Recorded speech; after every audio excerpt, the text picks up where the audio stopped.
I-V-M. Hey there, friend. If you're anything like me, then you have no clue what a mutual fund is, and your life might be subject to market risks too.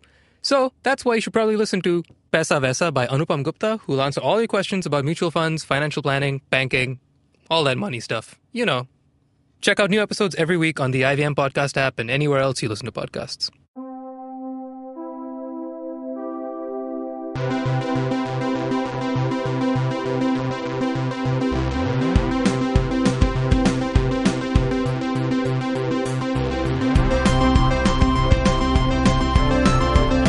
Hello and welcome to Geek Fruit. How do you guys do? Are you fine? Is everything proceeding okay? Yes, all good. Oh, I thought you were speaking to our listeners. I mean, I was also speaking to That's you why guys. I also left a little bit of a gap. Both for of them. you went onto your respective devices and I suddenly felt like marooned. So I was just like, hello. You were marooned reaching too. out here. It was like I was lost in space, much like a protagonist in one of the movies of the person we are talking about today. That's a segue. I am a professional. Yes, well done. Who are you talking about today? We're talking about Christopher Nolan. Awesome. Nolan, like a situation where you can't play Counter-Strike because of Well, you know, technology has moved on since then. Yeah. You can play it without the LAN now. You can play it without. I mean, LAN is still important, I feel like. But anyway, That's what WLAN is, without LAN. I feel like this joke must have been made a million times. But we surprisingly haven't ever actually talked about Christopher Nolan, even though he comes up a lot. And No, I we feel- have talked about him. Like, not in a focused manner. Is Fair this true? enough, yes. I feel like there's a reason for that, which is the culture surrounding his movies, which kind of turns me off to his movies sometimes. Like the Nolan bros. The Nolan bros. You're talking about when he came down to Bombay and everyone started screaming Chris Nolan, like Yeah. Desi Desi Basa Basa. Didn't this happen last year? Yeah, oh my god. It It's happened last shameful. year. I felt like telling him, like, just leave, man. Just Like, go just home. chill, man. Like, the one good thing about Nolan coming here was, of course, that they fixed the IMAX screen. This is a sign, by the way. I'll tell you ways you can spot a Nolan bro. They use the phrase mind-f*** a lot. Okay? They use the word twisted a lot. Yeah. Okay? They call him Nolan. It's Yeah. always Nolan. It's never like Christopher Nolan. It's like, man, new Nolan is coming out. Yeah. It's like, He's the... he's the bros. I'd say like Stanley Kubrick. Yeah, kind of. Yeah. He's an easy signifier for like, wow, I watch meaningful cinema. Yeah. Sure, you watched like 4 of the biggest movies of the past decade and you came out and said, wow, total mind f***. Sure, you know your cinema. But you know, his movies are total. I mean, yeah, that's the thing. I don't want to think... shit on him because of his Exactly. fans. Unfortunately, that bro-ish culture around Christopher Nolan movies sometimes makes me feel annoyed at the movies themselves, which the movies don't deserve because they tend to be uniformly very, very good. No, they're very good, and we hold them to such a insanely high standard. That's true. And and they're just insanely well crafted films. Like, because he puts a lot of effort. He's an auteur. He puts a lot of effort into his production design. He works with Nathan Crowley, the guy who's been working with for so many films. His work with Hans Zimmer obviously is so celebrated. So I mean, his work with Jonathan Nolan, his brother. So like, there's a lot. He's got a great Another team. very talented guy. He's got a great team. He's got great vision. He's made movies that have genuinely like defined certain genres and like create. I mean, this idea of mind f*** as a genre. There's gonna be a lot of censoring in this episode, Jana. No, but you know the other thing is that I think he just kind of, you know, what he's done well. Genre. What he's done well is he's managed to kind of take like pop cinema, like popular cinema, and merge it with great production value, and also make it slightly more like intelligent, like as in like he doesn't like dumb his movies down just for his audience. You know, like true. He doesn't want to insult their intelligence, like and so like some of his movies, as we have mentioned, they're mind movies. But like the thing is that a lot of them are like insanely layered and like there's a lot of subtext and there's and it's well crafted like screenplays, man. So, I think it takes more than one watch to completely understand. yeah, I love that about his films, and I love that even though you kind of watch the whole movie top to bottom, you can still kind of discuss it for longer periods of time after the fact. Something I didn't like about Dunkirk, because it was very one and done. It was like, here's a historical situation. Also and unnecessary time flips. I mean, because the man can't make a bloody linear film in his life. That's Nolan, bro. Like non-linear timeline. Wow. It's true though. I think he was just like, history. No, we'll do it in like 3 sections. Each one is half an hour, one is 1 hour, one is 7 days. Histories. Yeah. So I feel like that's his thing. one of the things that maybe he does really well is make movies challenging, but just challenging enough. Yeah. Like they're not so complicated that you'd walk out going like, I didn't understand anything, screw that guy.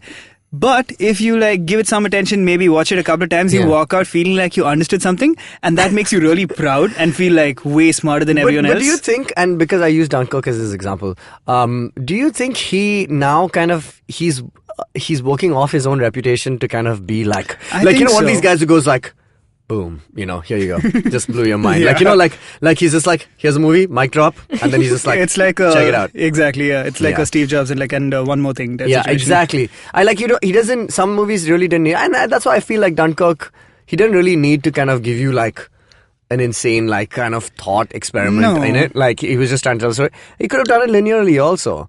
What my problem was, like, he builds really great characters in like most of his movies, and we're going to speak about some of those. But like for Dunkirk, we didn't really get much time because he focused so much on this non-linear narrative. The only person who I kind of really liked in it was and there's that young kid who's the Bandersnatch kid, I suppose. Right. Yeah. So he's got a pretty interesting story, like, because he wants to leave, he wants to kind of abandon his post. So there's a little bit of that kind of, and I mean, I wish we got to spend more time with Lockhart. What's his name? Kenneth Branagh. He's like a great like dramatic actor. Him, Michael Rylance. Like so many good actors, but I don't think they kind of did too much justice with them, even though he had them in the films. But having said that, it was still a masterful, kind of cinematography Would you say he's, kind of experiment. Okay, I mean, yeah, we're kind of like jumping around a lot because there's a lot of things to discuss here. Yeah, I don't know if I'd agree that he makes great characters. I feel like he makes great plots and narratives. I feel like the characters might be a little thin, in fact. Like a lot of the time, they're archetypes by definition. Like that's the case with Inception. The characters were created around the stereotypes he came up with. But because they're supposed to be like, but that's the point of that whole movie, though, right? Like you need one person for the job. So it's like I'm not saying it's Ocean's a flaw. I'm saying that it's a feature. But also, there are exceptions. I don't think Prestige had weak characters. Man, Prestige is only it's rife with Prestige very is a good acting character-based and great story for sure. Prestige. I mean, I love obviously the Dark Knight trilogy. Guy Pearce in Memento is fantastic. I mean, like his whole character is just like it's a big mind guys. That's what I'm trying to say. It's a total mind of a movie, but you guys have something to admit. I'm a Nolan bro. No, so I did my director's analysis. I did a paper on Nolan in college and university. You were a Nolan bro before Nolan bros were Nolan bros. So I am the ultimate Nolan bro. When was that? When you were in college? In university. Your thesis was around the time of what had come out? I had to do a proper dissertation. I had to do a thesis. So I did one. My dissertation was a film, but my thesis was we had to pick a director and kind of deconstruct the film. And I think it was 2012 is when I did. Which is around when what had just come out? So I'll tell you why. Like what was his filmography up to this point? Rises came out, and here's why. This is my proudest. This is my moment to prove to you what amount of Nolan bro I am. Okay. In university, we had a like your timetable is printed out every week, like what lectures you can go for and stuff. And my role as the nerd over there, so Geek Fruit only started like 2015, but I've been doing these marathons for decades. All right. So basically, before The Dark Knight Rises came out, that was our Avengers Endgame, right? At the time, we were just like, this is the movie to friggin' live for. And so what we did was like, I did a double bill the previous night, and I made a bet with my friend, one of my friends, Sonal. She was just like, I told her, I was like, you know what? I think we should all, because we're a film school, I mean, like, kind of like a media school, we should all go and watch this movie together. This is a seminal moment in like pop culture history.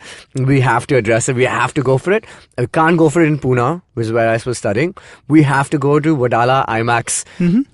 And watch it in the biggest fucking screen ever. You travel from Pune to Check it out. So she said I couldn't do it. I was like, you know what, Sonal? I'm going to do that. And not only that, on the day, I'm going to get the classes like lectures cancelled, and I'm going to print the Dark Knight logo, the Dark Knight Rises logo on the fucking timetable. All right? So... And she was like, no, you can't do it. So I was like, cool, I'm going to do this. So I went, I convinced like my faculty. I was like, yo, listen, this is like a great moment. We're all studying film. We should go watch this. This is one of our directors of our time to do it. Got the lectures cancelled. There was only one and we kind of smooth talked her. Then I went to my admin and then I smooth talked the shit out of her and got her to I was like, you know what would be really funny? If you put this logo here. Just for kicks. We don't have any classes that day anyway. She did it, got printed out. And the previous night we did a double bill in one of our like big lecture halls. Did a double bill of Begins and The Dark Knight. And the next day, booked a bus We took This 30 was all done students. officially? Yeah. As in by the college? No, as in like I got it approved. Right. Only by a certain few people. Mm-hmm. And we took 30 students by bus and back for The Dark Knight Rises in Wadala IMAX. All right, you're fired. I don't think any Now- Nolan bro can top now- this This is story. this is just Nolan Now, drawing. now, hold on. Hey, 1 second, okay? Who's the one who... You guys accepted our 37-hour Avengers marathon and you guys were part of that. You guys are... You realize Marvel you've been bros. doing this since It's not the years. marathon that I have an issue with. It's the Nolan broiness of it all. You're a no-brony. Nebronies. A no-brony. And But just before The Dark Knight Rises was peak Nolan bro phase. I'm pretty sure I was a Nolan bro No, then but too. here's the other thing. It's unignorable. It's like when Return of the King came out or when The Matrix Revolutions came out. When Avengers Endgames drops this year and Skywalker's it's an epoch. It's a huge moment. You gotta address it. And you don't have to be a Nolan bro. You just have to be a fan. And you know what I love being a fan about? And this is why we started Geek Fruit. It's because I love going and experiencing this stuff with people, man. That's what I want to do. And here's the other thing. Then I got really fired for it. By my principal, by our director. You got mind to it? Yeah. He was just like, but how did you do this when you had class the same day? And I was just like, Yeah. oh my God. It's fine. Again, this was like peak Nolan bro moment. Janam, tell me, are you a Nolan bro? No, clearly I'm not. She's a Nolan spoken sis. I mean, you can't compare Sister. it to this. This is like wild country level of fanaticism. Yeah, that's so true. but- That's so true. Also, I haven't even seen all his movies. I've seen some That's of fine. them. None of us have seen all his movies, I'm sure. I mean, haven't we've seen seen all his freaking movies. Dunkirk. I've seen all his movies. And I had to though. That was my I mean, it was your thesis, I yeah. suppose. But I had so already you would have seen it had by to. then.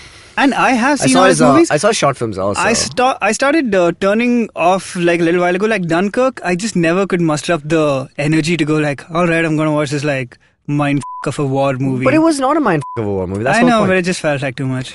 I think it was Which is gorgeously my made. bad. Again, it's like, yeah, I know, and I've heard you guys talk about it, Yeah. and I know it's not great, but it's worth watching for sure. Yeah. It's just, it feels like a whole thing. It is a whole thing. No, yeah, you're right. Like, you know how the fans kind of get you down sometimes. Like like the toxic fandom that is Star Wars right I mean, now thankfully, is kind of the annoying. love for Star Wars is strong enough that we can beat Because that. it's Star Wars, dog. With Nolan, yeah, and Star Wars has the benefit You know of what Star Wars has the history benefit? on its side. Yeah, exactly. Yeah? No, I'm saying it has already been the victim of hate before. It's like Yeah. we have seen ourselves through that time. Time is a flat circle. Yeah, and we can go past it as well. It's like Exactly. Bangalore's gigs getting cancelled. I was like, yo, Bangalore has seen gigs before. You'll see it after also. This And is they'll get stupid. cancelled again. And they'll get cancelled again. It's the circle of life. Yes, All right, yeah, we're going yeah. to take a break. We'll come back and totally bro out on all this like Nolan mindfuckery, man. Hello, everybody. It's been another awesome week on the IVM Podcast Network. Please follow us on social media if you aren't. We're IVM Podcast on Twitter, Facebook, and Instagram. On Cyrus Says, Cyrus talks to comedian Neville Shah about going to the same school as Freddie Mercury and how difficulties in life make for great comedic material. On Paisa Vaisa, Anupam is joined by the very first guest he had on his podcast. Marve Chopra is the Director of Health, Life and Strategic Initiatives at CoverFox. They talk about new online ULIPs and why they're worth your investment. On How to Citizen, Meghnad and Shreya speak to comedian Abbas Momin, that's our very own Abbas, about understanding laws. They try to understand our free speech laws and what exactly is dissent. On the Filter Coffee podcast, animal activist Anand Siva joins Karthik Nagarajan to talk about animal cruelty and environmental conservation. On Geek Fruit, Tejas and Dinkar are joined by producer Janam to discuss the mind-effing films of Christopher Nolan. They talk about his beginnings, his first films, and the moment where he became the modern-day god of cinema. We have a Valentine's Day special on Advertising is Dead. Varun's guest is none other than his wife Pooja Johri, who is also CEO at The Glitch. They talk about how they balance their personal and professional lives, how she's made creative people work under a structure, and a lot more. On Golgappa, Rajshri Deshpande of Sacred Games fame talks to Tripti Kamkar about taking up challenging roles as an actor and her social work initiatives. And with that, let's get you on with your show. Welcome to the Geek Fruit Podcast. Tejas, Janam, let me blow your mind. This is me. the first part. You know why? Because we're going backwards. We're going backwards. Oh, we're in a non-linear timeline. Are we reading out emails here?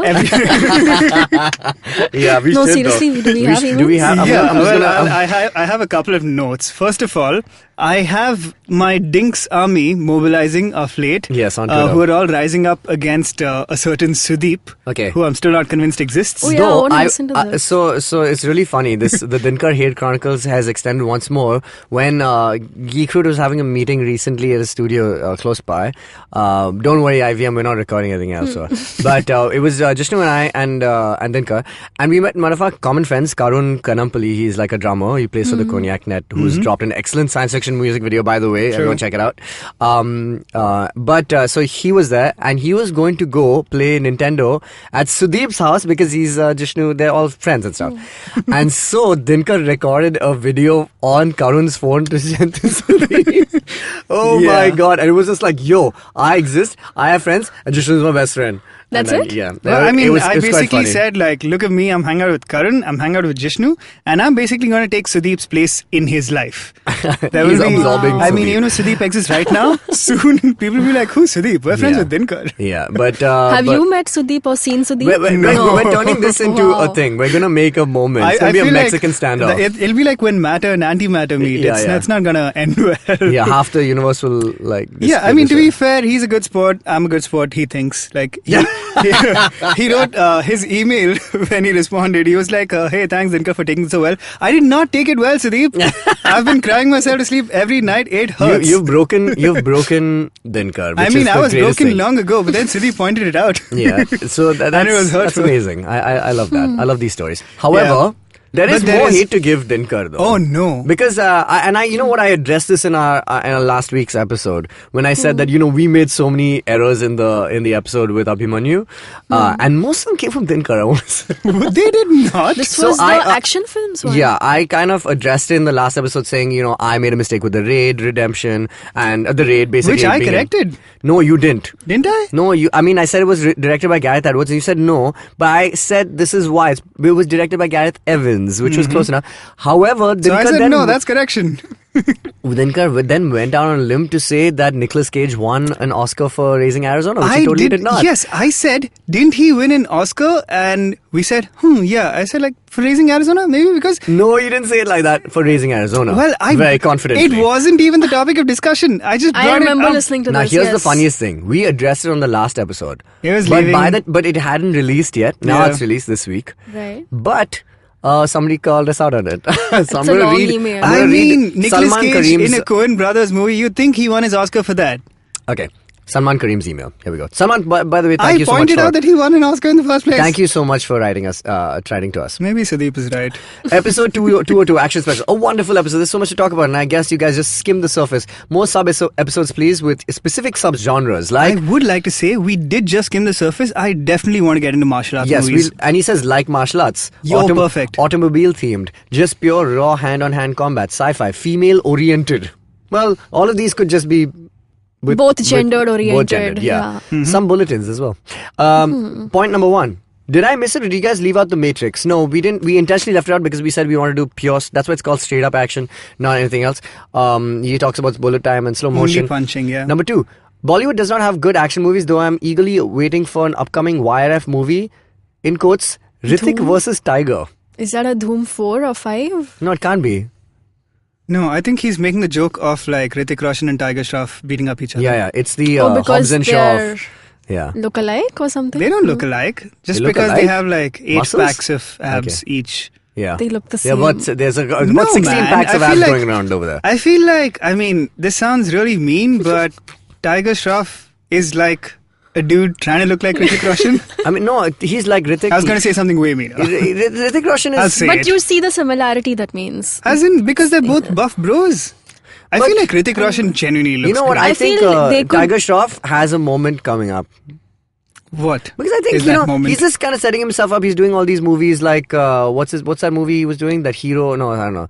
So I don't know, Hiropanti, whatever. He's doing all these kind of these movies which have a very specific bent because he's trying to carve out his own space. Yeah. But I think his dad is a good actor, man. We were watching Dhoom 3. Okay, Abhimanyu and I were sitting, we were like, Jackie's in it? Jackie is it's the whole prestige thing, right? And, and we were looking at Jackie Shroff and we were like, man, is Jackie like a good actor? And he was like killing it, man. In the first few can scenes. Be a good actor. He's a good actor, man. He's sure. good. Yeah, I'll take it. Yeah. But so that I think doesn't mean Tiger needs to be a good actor. The DNA exists in him. I don't know. I feel like, so I've seen like Tiger's done stuff where he does these like ridiculous dance moves and like insane stunts and stuff and puts it out a lot on social media. Yeah. I feel like he's a guy who can do all the things, but I'm just not convinced. Yeah, I know. It'll take him home. It's like how I'm trying to convince people about Zac Efron. It's like a tough road, but... Zac Efron's cool. Yeah, but not everybody feels that way, dog. They'll catch And now up if soon enough. Ted Bundy doesn't do well, everyone's going to say, man, why'd you cast him? I was like, yo, Zac Efron's cool. Zac Efron could be in a Marvel movie. That's how far I will go and say. Like, he's good. People used to feel like that about Channing Tatum at one point. Yeah, precisely. Okay. Point number 3 says the Bourne series had some really good hand-to-hand combat, and Ultimatum was the best. Bourne counts as straight-up action. It does. We didn't talk about Paul it. Greengrass.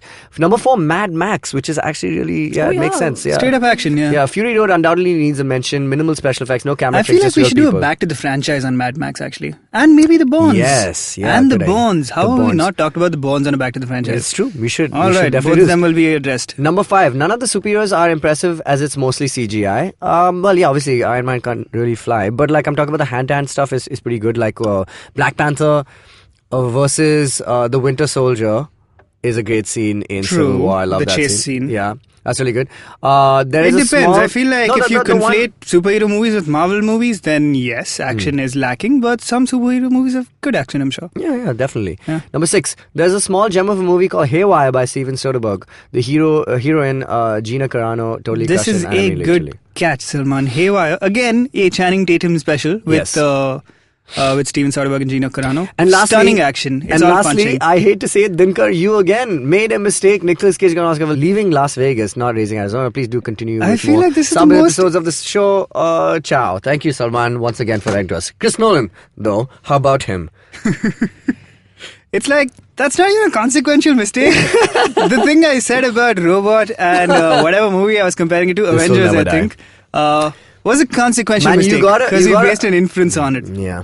Yeah. It's not even as bad as Jishnu mistaking an entire year for another year. That's true. Yeah. because that is seems like an fair. honest mistake. In fact, in the last episode when you were discussing the this very same mistake, Jishnu said, what? Nicolas Cage has won an Oscar? Yeah, he has. He's the Yeah. Oscar-winning Nicolas Cage. Yeah, for raising Arizona. Anyway, Anyway, we were so- talking about Christopher Nolan. Now Yeah. we're back in the present time. Yeah. Okay? Yeah. Total mind of a Geek timeline. Anyway. How do you want to do this? You want to go chronologically? No, actually, because we're talking about Christopher Nolan, I'd Correct. like to start from a key point, which is the moment when Christopher Nolan Was transforms addressed. from like Christopher Nolan, cool director, to Nolan. Wow, new Nolan movies coming out. The Dark Knight. Which I feel, no, Inception.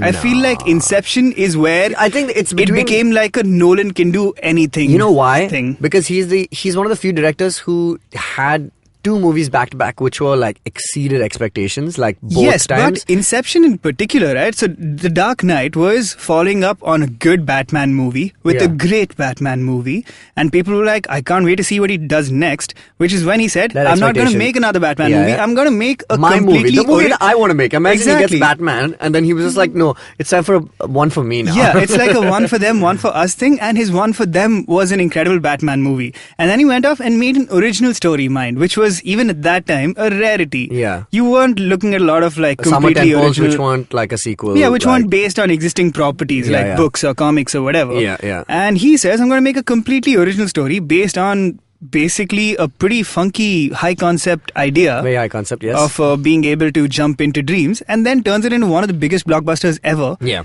That's where the Nolan bro came into existence. That's true. I agree. Apparently, it took him 8 years to 14 years to land write the the. script. Oh, Yeah. yeah? Yeah. I'm a Nolan bro, so Okay.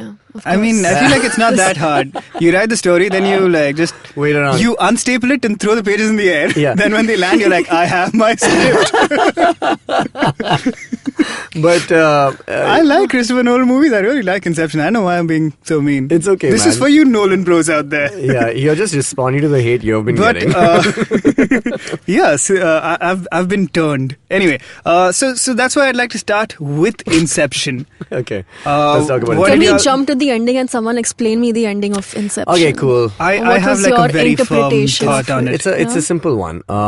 He's basically talking about whether he's dreaming or not dreaming. Yeah. Apparently, I feel like that's not the point. I don't think Okay. that's the point, but I think Okay. that he is not dreaming, and it's a. I happy also ending. think he's not dreaming. Yes. Because the top distinctly wobbles at the end. Come on. No, that's not that. You know why they said it's because there's a couple of theories. One is the ring theory. Whenever you see his wedding ring on, that means you know that he's in the real world. True, there's that as well. And then the second one is that if you keep the subtitles on for the end, the last sequence of the movie where he goes to see Philippa and James, his kids, And you can see in the subtitles that James says that, here, Daddy, come see what I built.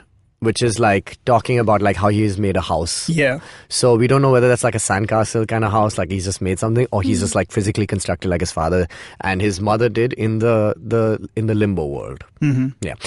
There you go. Just brought it up for you. Yeah. So I mean, I feel like the top wobbles. It's all.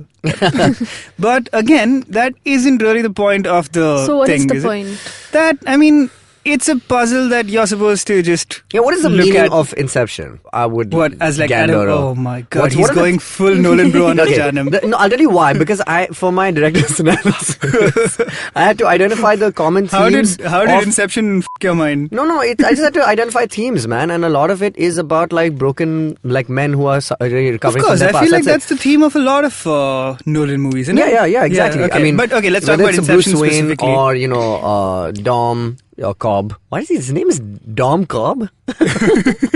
There must be a reason, right? It's like the worst Ellen name Page's for- Ariadne because of the spider's web. Yeah, correct. But yeah, I mean, so Dom's thing is just that, you know, he's also a man with the past, and his wife is dead, and he had like PTSD kind of vibes, and like Ditto with like a Batman, with right? a Bruce Wayne, yeah. Or even with what do you call it? Any one of the characters from The Prestige, Correct. or Memento. Like all Or of them Memento. have suffered something and then dealing with that kind of grief, and they're doing it in a more larger than life way. That's basically it. Correct. Yeah. So I mean, like, so if you take the theme of like Inception, it's really like, one is this whole, are we dreaming or are we in the real world? But the real question is which one do you want to live in? And I think that's like it's a Exactly. good thing, yeah. That's why I feel like the answer to what is happening at the end isn't super Isn't important. as important as probably like, Yeah. you know, what did he really want in the end? He just wanted freedom from his guilt, basically. But also the That's top clearly basically- wobbles is all of them. Yeah. So yeah, Anyway, but Inception, man. But yeah, what did you guys think of Inception? I remember like when it came out, I had that same feeling that I talked about that transformed Christopher Nolan into Nolan and like birthed a generation of Nolan bros. No, man. I after Batman Begins, I was in. Dog. Correct. I was in Yeah. after Batman Begins Yeah, as well, but Inception really changed my mind. Like I was a fan from Memento onwards. Yeah. Oh, like, I'm obviously. not. So I had seen Memento only after I saw Batman Begins. I think 2005 is when Begins came out, and I remember this moment distinctly because you know, the last Batman movie that came out before that was Batman and Robin, which has been shamed so publicly that my brother and I, who are big nerds, you know, we were just like, man, Batman's done. Like, you know, we can't. I hope we get another. And then 2004 rolled about, and I remember my brother distinctly sending me a screenshot of, or like he sent me a link to IMDb. That's what we did back in the day, to the poster for Batman Begins, and the poster itself was just like this silhouette of Batman, and it just had all these bats around him, and it had, you know, the orange tint, which the theme is for the first film. Yeah. And you know, and it just said, you know, something about fear, basically, you know, and it said 2005. That's it. And you can see like from the cowl that it's Batman. And so I was like, wow, this is the new poster for Batman. That's like pretty insane. And we were both like, yo, what's happening here? Like, this is pretty insane. And I remember when we watched it, we were like, yo, Batman is back. And then we tried to find out who the director is and who's this guy. And he had made like Insomnia and things like that. But the thing that really converted it was in 2006, he made The Prestige. Prestige came out in 2006. And I remember writing about it on my blog before it came out, saying, I think this is going to be a great film because it has Batman. I feel like I wrote about The Prestige on my blog. Like But before I it just might released, have. right? Yeah, You before said- it released, yeah. I wrote about it because I was like, this has Batman and Wolverine, okay? Yeah. And I was like, yo, this is going to be and it's about magic? Holy shit. Like, this is going to be It's like amazing. a trifecta. And when I saw it, I was like, holy shit, this guy, he can't do wrong, man. Like, he has a vibe. He has a very definitive kind of tone to his films, which if you see all his movies, they're very like, they're the same kind of grade, the same kind of framing, you know, things like that. And it goes back to like him kind of using the camera himself. So many things that made him feel like, oh, this is our boy, you know, like this is our guy. He loves what we love. And he has a great flair for it, and boom, that's how that was how I. So The I Prestige was in. the game changer for you.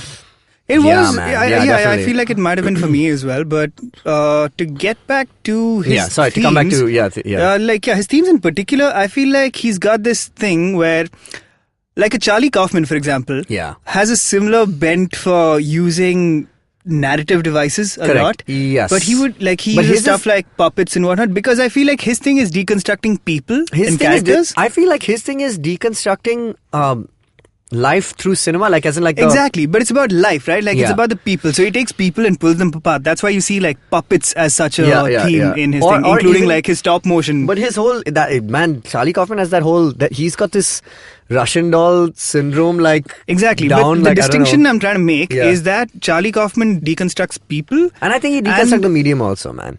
Yeah, he uses Yeah. the medium. Yeah, like there's he nobody know deconstructs meta the than- medium to yeah. get to characters. Yeah. But Christopher Nolan also deconstructs the medium usually to comment on the way we tell stories in the first place. Yeah. Like it's a deconstruction of the medium itself. Yeah, that's true. Whereas like Charlie Kaufman uses it at the end of the day to comment on characters. That's why I was also saying Nolan's not necessarily like a character-based guy because the characters are I agree. there. I think, I'm yeah. not saying that they're like stereotypes necessarily. Yeah. They are sometimes, No, but you're right. You're absolutely right. it's the boom, your thesis part 2. Yeah. Let's let's rewrite and go like actually we got a C+. Well, So- that's because he's released far more movies since the time I wrote. He had.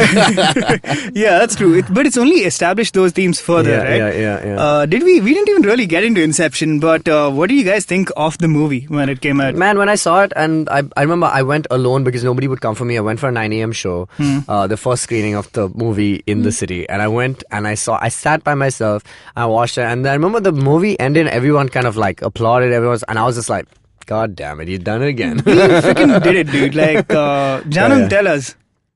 Did you see it when it came out? No, I suppose not. watched it on television or like my laptop or something. Mm-hmm. And I watched it once. So I remember being highly confused, especially in the second half. Like, what the hell is happening? Yeah. And I was like, wait, I need to watch this movie a second time. And that didn't happen. It hasn't happened. It hasn't happened yet. I feel like part of it is also towards the end as you go like many, many layers deeper and the kick starts to play like a bigger role. It's not the easiest thing to follow for sure. It's complicated. Crazy. But, like... Which is not, I think, entirely by design. Like, I think Nolan imagined it as being a lot more clearer than it actually plays out as. I'm okay with it. I'm also Honestly, fine with it. Like, one of those it's not movies, a you're deal right. breaker. It's cool because all his movies are not perfect films. Like, they're all flawed. Yes, that's a key part of I it. recently tweeted my favorite, Batman movies of all time. Mm-hmm. Okay, and obviously number one is Batman Forever. But here's the second one is The Dark Knight Rises, and I love that movie more than I love Batman Begins or The Dark Knight, and there's good reasons for that. And everyone's like, "You're just trying to be a hipster, bro," and all that stuff. I'm like, no, man, it's not a perfect film. Dark Knight Rises is not. It's like flawed. But why I love it so much is because those last 7 minutes, which plays out almost like a musical by his own admission, by Chris Nolan in his interview, he's like, it's just like a montage with Hans Zimmer's score, which is reaching the culmination of the score he's built since Batman Begins. So it's like maybe 10 years or something, like close to 7 years. And what I love about it is that Chris Nolan had the fucking balls to give Batman a goddamn ending, man, and make us happy, because Batman is sad all his life. That's his thing. And he made a composite like story out of it. Like, Batman turns 30 in Batman Begins. Okay. And he's Batman for about a year after that. Like, so he was basically Batman. That phenomena of Batman in this version of Gotham City, he's Batman for a year and a half, say, because Dark Knight is about 6 months from the ending of Batman Begins, and Rises is set 8 years after it. So really, he's only been Batman for a year and a half. No, well, he doesn't. He gives up the cowl during his period of hiatus. Fair enough. So he's Batman for a year and a half, and he comes back for all of like 2 or 3 days. Or maybe not 1 day before the prison, and then like 1 day after. So his sporadic kind of myths as this urban legend is like so short and so powerful in a very realistic way that you think about it, and like he gives him an ending. He's like, you don't have to be Batman for the rest of your life. You did it like that time, and you did it for this few moments to kind of conclude something, but it's over, man. And he's happy. And the other greatest thing he did was he made him like end up with Selena Kyle, which is something everybody has ever wanted. Which they've tried to do in the comics now. Yeah, and even then, like messed it up because of Talia. Okay, but like whatever, man. Like I love that movie because it did this for Batman, and for me that is a gift. That's another privilege that I think only Christopher Nolan had at that point, where he goes like, I'm gonna make 3 Batman movies and I'm gonna shut this character down. Yeah. I mean, like anybody else tries and says that, they'd be like, get out of town. Yeah, exactly. Like if Joel Schumacher said like, this is actually the last Batman movie that's ever gonna be made, people be like, chill, Joel. Nickel. Yeah, exactly. Which they did tell him anyway. They came back and said, actually, Joel, it's the last Batman movie, yours. ever going to make. No, but that's so true because and you made Batman Forever. It is as it were. But it's for them. Like I think DC said, you have an agenda here to make like toys. For that Batman. This one, they were like their agenda is to keep Chris Nolan on board. Exactly. Like I think he wanted to leave after Dark Knight, and then the Warner Bros want to hang out with the Nolan Bros. Yeah, exactly. And they were just like, just hold on, mate. Let's do this once more. Exactly. And he gave them the best film he knew how, man. And I loved it. It's true. I cried. It was I think amazing. the Dark Knight trilogy is a really, probably the most... It's our Godfather, man. It's the most complete Batman story told on film, shall we say. It might not be individually. I don't know if any of those movies would be my favorite Batman movie, but it's the most complete piece, that trilogy. I agree. So that's why I love that movie. I just wanted to be absolutely clear. Okay, cool. We'll get into the Batman trilogy more and more of the Nolan bro verse. I have a question though. Yeah, was Batman Begins the first Nolan movie you saw? Yeah. Oh, the first Nolan movie I saw? No. Mine was Memento. Because it was a similar origin story for me where I saw that Batman Begins was coming out and it was a Christopher Nolan movie. And like me and this friend of mine were talking about it a lot, and we were super into cinema, of course, at that time. Yeah. Because we were Nolan Bros before Nolan Bros existed, and Nolan existed. So anyway, we were talking about how it was like a really novel style and how this guy Christopher Nolan used to be an editor and stuff. And then, of course, the thing with Memento is as soon as you hear that log line, you're like, holy shit, I got to watch this movie. The movie is basically told backwards, right? Yeah, it's no, it's a hairpin. It's actually it's a hairpin. It's not. Man, there's that video of him explaining the timeline of it, and right? he just does it. I guess it's like a hairpin, and then he just does it so perfectly. It's not like perfectly backwards either. It's not like the last scene is the first scene. Yeah. But yeah, just the idea of it to the mind of a 15-year-old male who thinks he's like super into cinema is like, whoa, I gotta watch this movie. I am a cinephile. So I went and did that. So I saw Batman Begins, then I kind of caught up with some of his previous stuff, and then I saw Prestige, and that's how I knew. Maybe my internet was faster, so I just like downloaded it a little quicker. But basically, it's more or less the same timeline. And then I went back and saw Insomnia, which is one of my like favorite, really underrated movies of his. I agree. Okay, let's take a break. Come back and discuss these in more detail.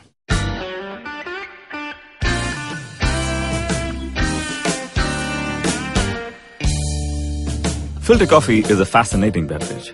You need to pick the right beans, blend them in the right proportion, roast them to perfection, and slow brew at the right temperature to get the perfect cup. Which is exactly like great conversations as well. You need to track down the most interesting minds, get them into their zone, and settle down for an unhurried, unscripted chat. And coffee for me is always best enjoyed with friends. I'm Karthik Nagarajan, and do share my table as I meet some of the most interesting people I know and sit them down for a strong cup of coffee and an even stronger conversation. Join me every Wednesday for a freshly brewed episode. This is not frappe.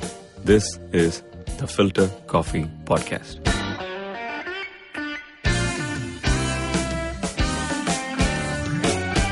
Welcome back to the Geek Fruit Podcast. Guys, it's now 3 weeks later. Oh, wow. Yeah. Yeah. We've spent 3 weeks. So let's talk about Following, his first film. Following, made on like a shoestring budget in black and white. And on film, he's a big When film he was a student? guy. Is this true? Maybe, I don't remember. Yeah. No, he's made another really short film. This Following is about 45 minutes. But yeah, it's just about, and it's the most Chris Nolan film, by the way. True. Like if you watch the whole film and you see the elements of the plot, like there's like suddenly a twist ending and things like, like just like different, like the exact same kind of build up. There's a guy who's got he's got a past, he's kind of up, and then he gets involved with this woman who has another life, and then it's the same kind of like devices, like plot devices that they've used, and the whole thing is shot in black and white.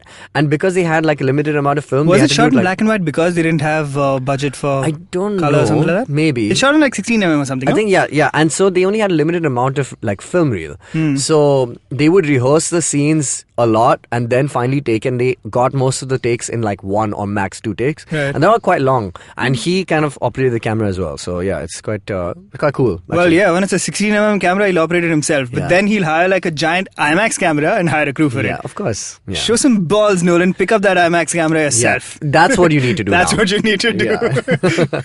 I don't know why that's a thing. So Following is that film. Okay, cool. Yeah. Now let's go forwards out. Following, followed by Memento. Is this true? Yeah. Memento, what did y'all... You haven't seen Memento, I haven't Jana? seen it. Nope. Does this concept intrigue you? That the movie's in reverse? The way you described it, yeah. Yeah, so it's basically like a fractured timeline. You've seen Gajni? No. Okay. Good. That's the right You know answer. the story of Gajni? I know about some memory loss that happens. Yes. Correct. So Yeah. basically, the man has Interrogate amnesia. yes, which is where he can't remember anything beyond the first 15 minutes, was it? Yeah, 10 he minutes. has lapses of basically he doesn't have short-term memory. So Yeah. he can't, I mean, I don't know if that's exactly how short-term memory is perceived, And but yeah, I don't know if that's but medically how true. they've done but it is like it's like imagine like you. This podcast is like 60 minutes because that's how long it is these days. Yeah. 62 sometimes. yeah. And then basically we cut it into 5-minute segments and then you place them all like in reverse. So you Yeah. play them out like So that's the last Memento. 5 minutes, then the previous 5 minutes before that, then the previous 5 minutes before that. Oh. Yeah. kind of. So Yeah. basically, and it still tells a pretty unified yeah. story because it then cuts to like more flashbacks, like black and white flashbacks. And he's Okay. used a kind of narrative to like some are in black and white, some are in color, and then they kind of merge. It's like weird. Yeah, it's so like the two slightly divergent timelines, not divergent, like different branches of the same timeline are in different tones, and a lot of the time he uses the narrative also to tell the story. Yeah. Like there's this one scene where you just like suddenly cut to Guy Pearce running down the street, and there's another guy like- behind him, and he and goes he's like, "How did I get here?" Yeah, how did I get here? Am I chasing this guy? Oh, Or no, is he he's chasing chasing me? me. And then like the guy fires a bullet in him. He's like, okay, he's chasing me. Yeah. And then so that scene finishes, Right. and then they go back to why he was started like getting chased. You know, so Yeah. it's quite cool. It's Okay. like So it's like getting. and you know, watching it's it like the an first So time- showing the effect and then the cause of it. Yes, a lot of the and time. watching the movie for the first time can be quite disorienting. Right? It is. It was really So cool. It like, may be at the like time, even when you start watching it, it takes you like 10 minutes to get used to the gimmick of it Yeah, before you yeah. go like, all right, I see it what's does happening feel like here. he does create that It's effect also of paced that way though. Yeah, Like yeah. it starts out like it kind of eases you into it, and Yeah. then suddenly it's like, all right, this happened. Then before that, this happened. Then before that, this happened. And it's and like it's- dealing with someone who can't tell you a story. Like they're telling you something. So- and you're so like, Chris wait, Nolan, basically. how did Akash get there? And you're like, okay, wait. So Akash was actually coming from like this place. It's like then where was Samir? Okay, wait, Samir Is this was a Dil in- Chahta Hai fucking reference? Yeah. Because Akash, Samir, and Sid. and Sid, of course. Yeah. Sid was telling the story. Wow, well done. You know what? You were the Ghazni reference kind of led you. I've been sneaking Amir Khan references into this podcast Yeah. all the time. But Amir Khan has ripped off 2 Nolan movies. Do you think Yeah. Amir Khan's like the biggest Nolan bro? he is. Oh my God, he is. Which was the second one? Ghazni, not Ghazni. Doom 3. Oh, right, yeah. Yeah. Have you seen Doom 3 Doom The 3? Prestige? No. Oh, thank God. So I mean, like Prestige we ripped is- off Nolan for our college films, and he was like, "Chalo, I'll make a Bollywood movie out of Yeah, it." What's exactly. there? Yeah, and not well also. No, not well at all. Yeah. Okay. We were talking about Memento. Right? Yeah, so the thing about Memento, apart from that, is like it's really like interesting story because it's got to do with like this kind of like a hitman. Or is it like what is he? What is Guy Pearce's character actually? I don't really know. Kind of. I don't know. He's just like a regular Like a- dude, I think, but like because he's got this condition, he's on this quest to find out. What? Oh yeah, was sorry, he I got the before? story. So somebody kills this guy's wife, and in the incident, while his wife is murdered, and he gets injured on his head, and because of that, he's got short-term memory loss. And but he's still trying to find the killer of his wife. Basically, that's the story. And because he can't remember all the details, he tattoos his body with the answers. And every time he Yeah. gets a new answer, he tattoos his Right. body so he can get closer and closer to the murderer.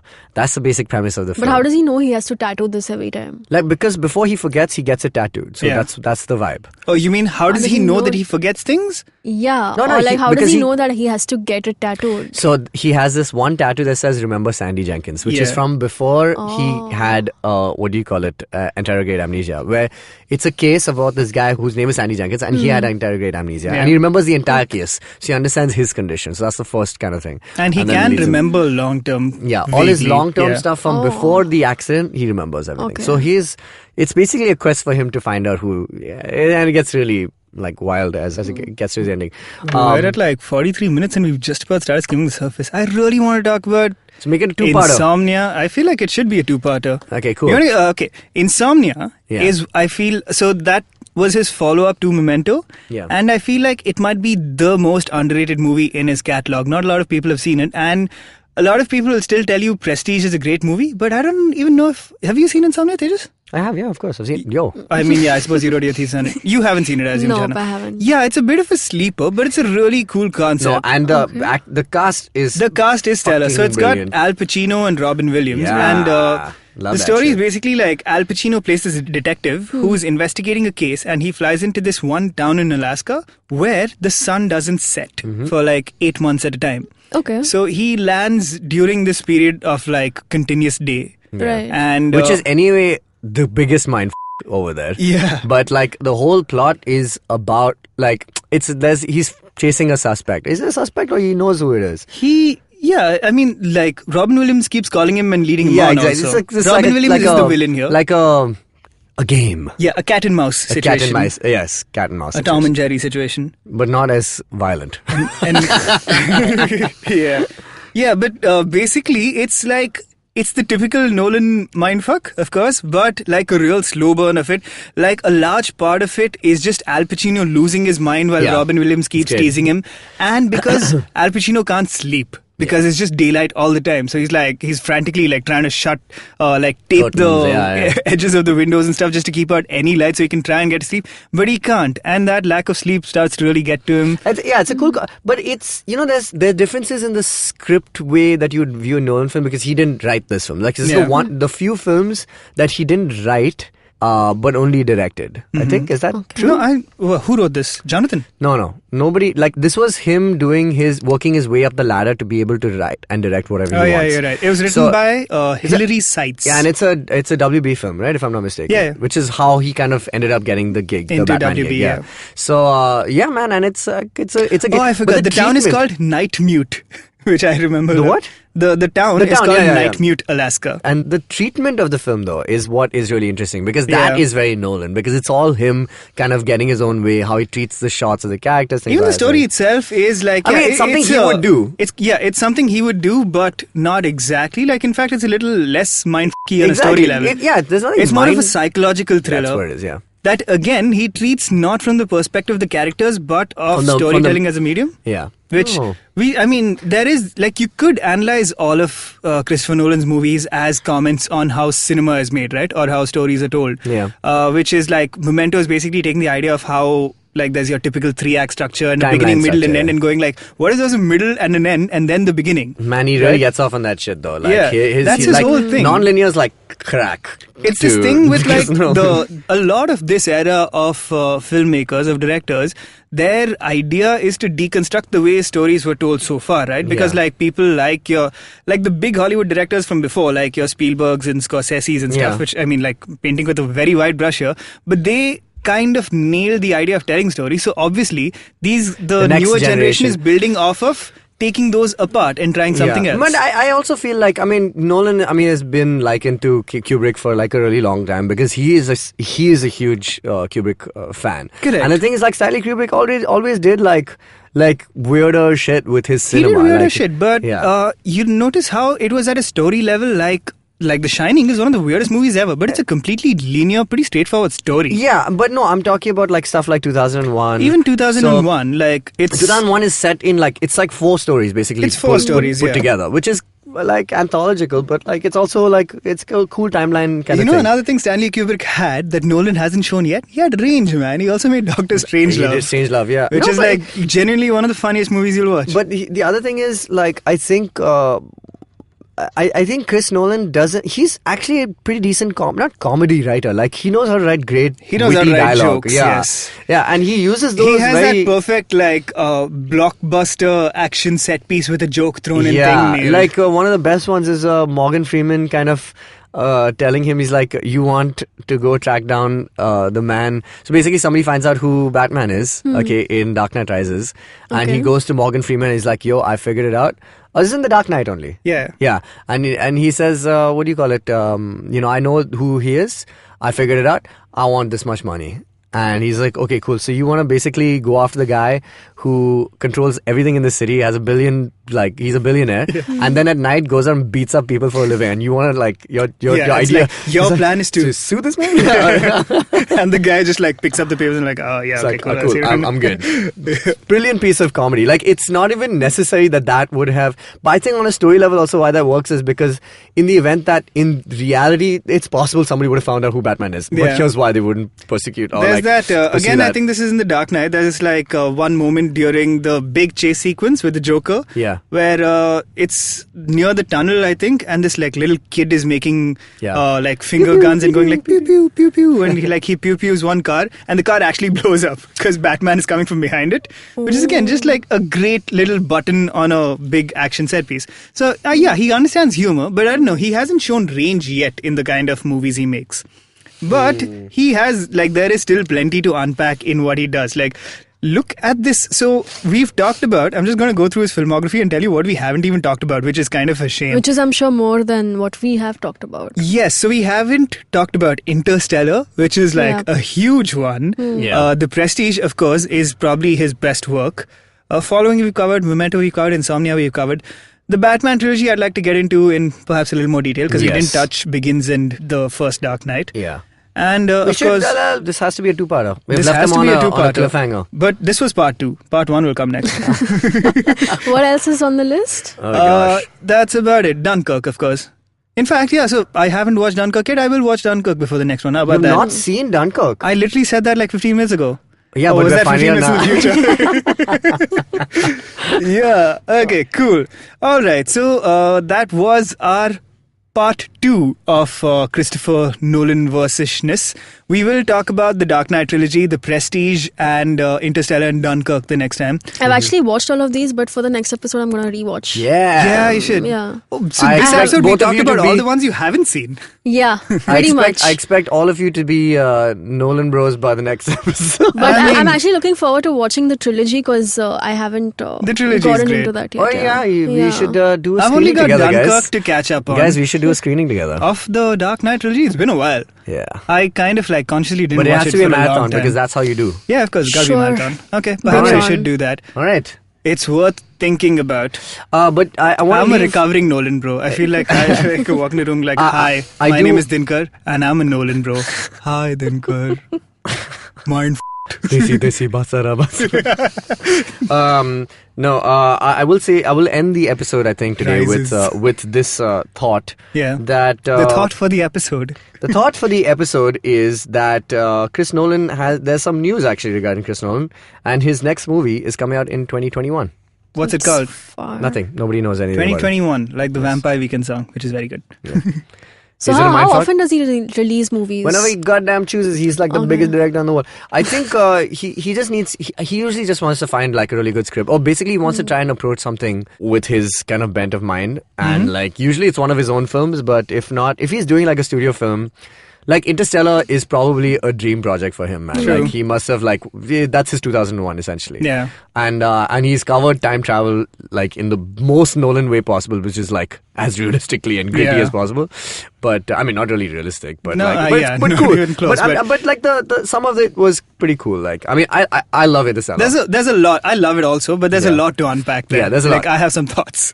You know, I think I love about Nolan is just that he's the most ambitious motherfucker, dude. Like he's Absolutely. just like it'll never quite kind of, you know, reach that point. Like he's a shoot for the moon kind of dude. Yeah, exactly. And he doesn't always reach, but like, man, you gotta credit the man He with lands like up among the stars. ambition. Yeah. Perhaps that is the thought for the episode. Great. Yeah, Right. he's like, I mean, you gotta love what he does, for sure. That's true. Plus, he got the IMAX screen repaired. He didn't The actually. IMAX screen in Vadara had a rip in the corner. Yeah, but now but since he came down, I think it's. I mean, at least they like stitched that rip back up. As far no, as it I was stitched. That was the problem though. There was like a bad stitch. know. Okay, but It was now badly they've like done. replaced it properly. I hope. I mean, it seems fine. They haven't cleaned it though. Chris, Nolan. Yeah. Oh god. Shameful, man. Anyway, Nolan. My Once name more. is Nolan. Oh, no. Once more. You know, like India doesn't have the concept of encore down. Like, you know, we go encore, and then our friend encore walks on. No, but it's like, just like, once everyone more. does once more. It's Plus, Sachin's no, but it always fault, ends with man. like once more. Clap. What is clap? Because Why is that a thing? It's a Sachin thing. It's a bloody thing of Sachin. Now Yeah, but Sachin's no, gone. It became like a Sachin thing also for some reason. I assume like, why Sachin? You had to find a way to complete the bar, I suppose. Sachin. Sachin. See, it doesn't work. No, you know why? Yeah. No, it's because they couldn't deal with a gap of information. Like, as in, like, Exactly. just like silence. I always thought this was something my school just invented. No, oh, What? no. No. It's Yeah. like it's This is in an your epidemic, collective man. unconscious. It's a goddamn epidemic. You know how like all of us carry the memories and learnings of all our ancestors? Yeah. It's Is there. in our DNA. It's also like how in India we all clap on the one and not on the two, not on the off, basically. Yeah. If you're, give us an example. Oh, well, that is way complicated. Is that- I was watching a video of who I forget. Oh man, I cannot remember who it was. But this spectacular Is Harry Connick Jr. Harry Connick Jr. Yeah, yes, he's he's a playing the piano, brilliant guy, and the yeah. crowd starts clapping on the one. one, yeah. Which basically is clapping on the wrong beat. It's How like to- it's not cool clapping. Let me put it this way: like if Yeah. you're singing any song like ba ba, I mean that's clapping on the one. Yeah. It's sort of like Like shit. That's how you should be clapping. But yeah, in that Harry Connick Jr. video, the entire crowd starts clapping on the one, and he mid-song just flips the song around, No, and he- suddenly the crowd is clapping instead correctly. of playing a bar of 4, he plays a bar Yeah, of he 5. plays a bar of 5 Yeah. and basically like moves them around. Yeah, that's Wow. awesome, man. How did we get into music theory? All right, cool. This So has that's been a episode. mind of an episode. The yeah. audience tuned out long ago. So tell us what you Then guys like, next episode. let us know what you want us to discuss in the next Nolan episode because we're giving you the No, chance. I told them what we're discussing. No, but like what any subsections of that? Any subsection. Um, Yeah, like we should definitely be talking about his family of collaborators, like literally Yeah, family and in some cases. Yes, that's true. And we'll talk about why he has a British accent but his brother has an American accent. I don't get it. Yeah, we will talk about that. What are you doing, All Jonathan? in the next episode of the Nolan verse, bros. I don't know. All right, see you later, you nerds.